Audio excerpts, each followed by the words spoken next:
Afe yamra. Musi joma ama futufu na yede. Council of State Elder Bako. Council of State Elder Bako. Watchufo asinenim. Oyedo otuma hamafu. Yentie futu no.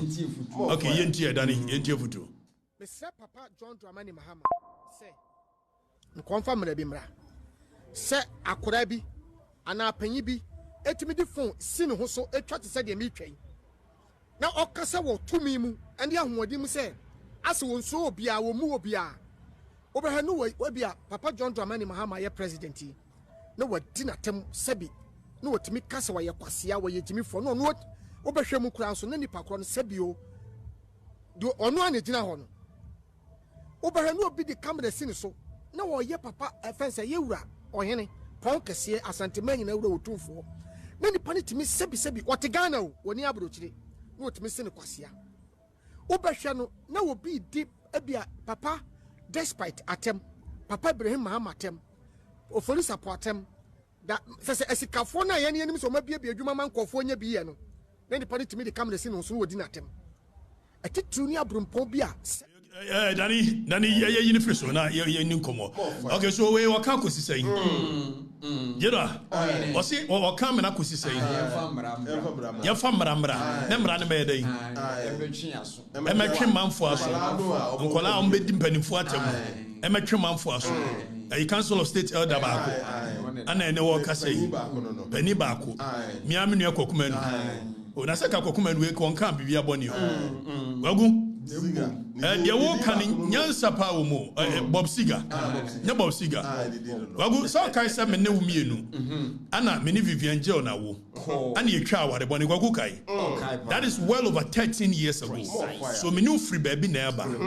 A G may have measured in the way a person come out. Yes, I be a sabi, Kauma Meno singing a cabbage. Because Okokumenu, we a hypocrite. On cano correct. I had Brebe now who says here the Samraneba. A Brebe now who says here and penny a year didn't penny for more, yet they come to see anymore. Young farm Ramran and Chiomo. Emran, your mamma bet me a share. No more fun to December a year, December 6, 2028. Near Nina, yet to Mrs. Amra, yet to a barrier. Do Berini, do Belusu, yet the Samra. We may juma. They said the emphasis amra ni juma. O Kwaku Manu ya utwi.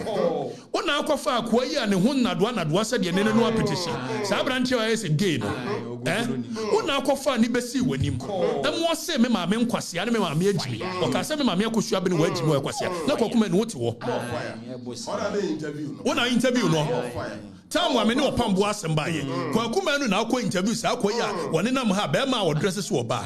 Ukọ interview no mani didi me ma me akosua be so ye Gyimii for me ma me nim nyansa no what wanim want me an corrected and I will say akola didi pani atama yanyade because Ojo Mahama na wo so maybe I may support you me support it Nemo muni hypocrisy ne wokuru ha no enti me se odi amra kro no John famra ye nyina ne je ho nemo ye de beto na 6 December 2028 ya de mra na ya adwuma wai nya sa de o kan de kopa bi da fanse hunu so ho uti krom ha abranche ya ne hu fin bola badi adi disante ina temo adi sa ta mo company man disinti wanti mi ankasa de ka bi kwasea tela wo ye no e ya de bone o company ma joma menti and then your mama better so. It won't see the decent in atom. You're free decent in atom. Go on away. You're free decent in atom. Who come on away? Wagu. Copy baby tan. Near me. More fire. Copy baby tan. More fire. I did more attitude now. Was over call it. And Pencolate didn't penny for atom. Monty Croma. Na nkwalaye isabi santene wahine wada mambomwa na chiame anofa yanka so odi hinatem odi chiame atem obeti we di santene atem so nipa bia omotiti ba bie no omhye omoyire no mo epapa fie afekwa ne ahusese fie nyane dia ne yire papa fie ana omo nyina ate na kwase ampani sei e de atitire ne anim ponsi ho onkokuma onso o kan edu bebo say nipa no ate Ghana o anti abrochiro because okay yi kwase na frim no china ya be natem and I am not happy with the fact that people think what is going on between me and that guy in America is a beef. It's not a beef. Never.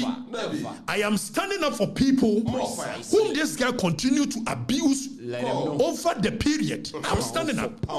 because I have had a fair share of the way this guy abuses people. The way he insults people who do not even have anything to do with what he is discussing. Exactly. And the day I watched the say, and nipa omuwa around me, that guy where do omusi ho, na odi wo matem. I have the skin to be able to tolerate it. Precisely. And the way the people were so sad. I'm saying, okay, so is this what this guy has been doing in people's homes? This is what this guy has been doing to people in their homes. That is how come I'm standing up for the people. And you people won't understand it today. You will understand it someday. Let them know. As I say. Pound for pound. Kwaku, the Kwaku baby down there. Penny atem. I bet I'm hui. I fed most MP penny bottom groomer.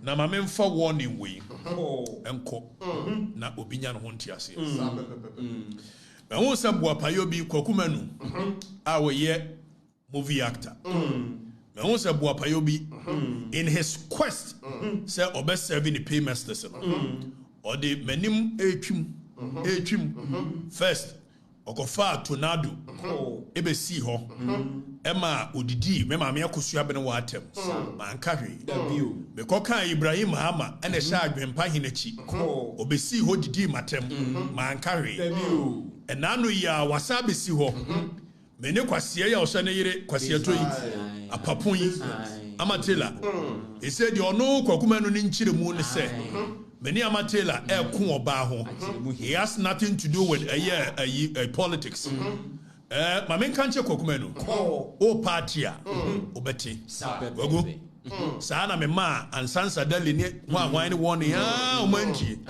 wagu atoso ko atoso no atoso sa I will give you the benefit of the doubt say wadwene esha na said you want until call left sa no wadwene so tie when I left and I believe says sa no wadwene if the nipa bia wo kasa so be kasa kire benyansafo that means wo nim say wo kan kwase asem it do be say wo hwe say benyansafo tie wa if say wo kanyansa ohia so be kasa me kasa kire benyansafo Kwaku Manu wo fa wa Afrifa na de ba fia me ne wo ba wie no wonam Kumasi adwomfo ma ne beto dwonso agu so Onipa bonesemu a okọ ya akọfa eye santu ayi Judas abusuapani Judas Kwame despite what did nwa wo dia wo party a obete Sapepepe ohini o party a obete ya do tu fiewura e wo obo ase na sabi ye pake wo car ayi garage na sa wo ye car obeka mati Sapepepe na me se wo party a sa na wo de nkrofo ko aduro so a ayi your friend say ayi joy that before wo ba wo mu ye sese ba bia wo de nkrofo ko nyina ye beka magana fo at precisely so wo de skafo ba bia se wanya Ibrahim Mama no ofidu a you better shut up exactly na se wonnim na member awon ni wantie me bow dia 2 minutes nkrofo messages o ma send fa you will be shocked na me del o Kwaku Manu me del o dia opa go ahead with sansem hunu ni bi ma mentis wa fa me ko every festival na be so ogumani mu ase na ka wa bete o piga no samia wa adwene left no me twel exactly why enemy ensa emua wo na so pe NDC a pe NDC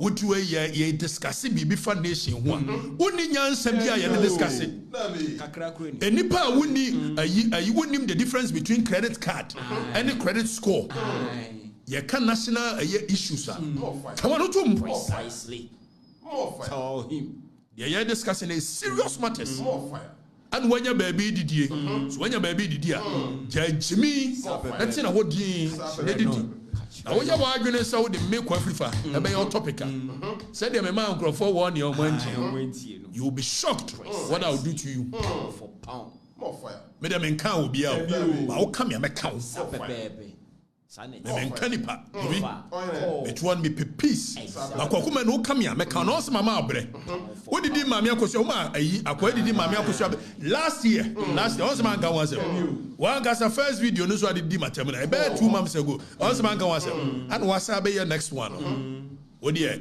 kwasi abaju dwan so ye santini a me dem ni so onye santini Nemom so ye santini dia makawtwi me so kwasia e ba ju dwan Sapepepe more fire tell him ye fa no si o Kwaku Manu ye baba ho ebi court on papa de kotiketwa court enti